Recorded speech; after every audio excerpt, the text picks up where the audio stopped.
semuanya, gunakan aku Aisyah Rati, NIM K4523002.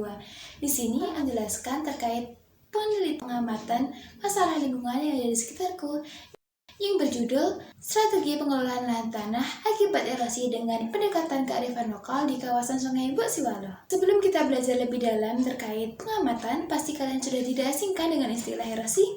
Ya, benar sekali. Erosi merupakan peristiwa terangkutnya tanah dari suatu tempat ke tempat lain melalui media alami, yaitu angin dan juga air. Erosi bisa terjadi di sungai, pantai, atau lereng. Untuk kasus kali ini terjadi erosi di Sungai Boksiwalo, Karanganyar. Faktor penyebab erosi ada beberapa macam, seperti debit air, curah hujan, kemiringan tanah, dan juga tekstur tanah. Tanah memiliki fungsi utama dalam pertanian, yaitu sebagai penyedia unsur hara bagi tanaman, tempat berjalannya aktivitas akar, penyimpanan air, serta tempat akumulasi unsur hara dan air.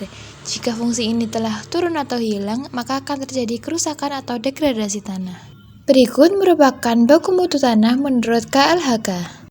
Selain itu ada juga parameter ketentuan tanah. Ada faktor kimia, yaitu kandungan unsur hara dan bahan organik. Selain itu ada juga pH tanah. Tanah yang subur memiliki pH tanah yang normal. Yang kedua ada faktor fisika, yaitu struktur dan tekstur tanah.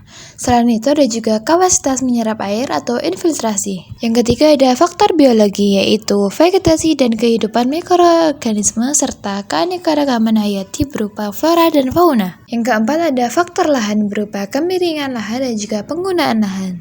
Yang terakhir ada faktor iklim berupa curah hujan dan intensitas air hujan serta suhu dan kelembapan. Selain itu ada juga aktivitas manusia yang memperkeruh terjadinya erosi seperti pertambangan dan juga penggundulan hutan. Proses erosi terjadi ketika aliran sungai yang kuat secara terus-menerus menerjang dinding sehingga menggerus tanah di sepanjang tepian sungai, sehingga tanah kehilangan kemampuan menyerap air dengan baik, serta terjadi penumpukan tanah ataupun sedimen di dasar sungai.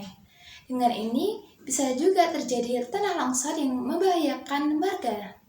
Fenomena ini menjadi ancaman nyata bagi penduduk sekitar, yaitu seringkali menghadapi resiko tanah longsor yang dapat membahayakan nyawa dan harta benda. Data pengamatan tanah Sungai Boksiwalo dapat dilihat dari pH, suhu, dan juga banyak tanaman konstan, sedangkan tekstur tanah lebih basah atau licin saat turun hujan.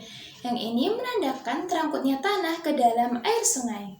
Dengan demikian, kita harus melakukan konservasi ataupun pelestarian lingkungan dengan cara menanam pohon di sekitaran sungai, tidak membuang sampah sembarangan, dan juga dapat mengelola lahan dengan baik.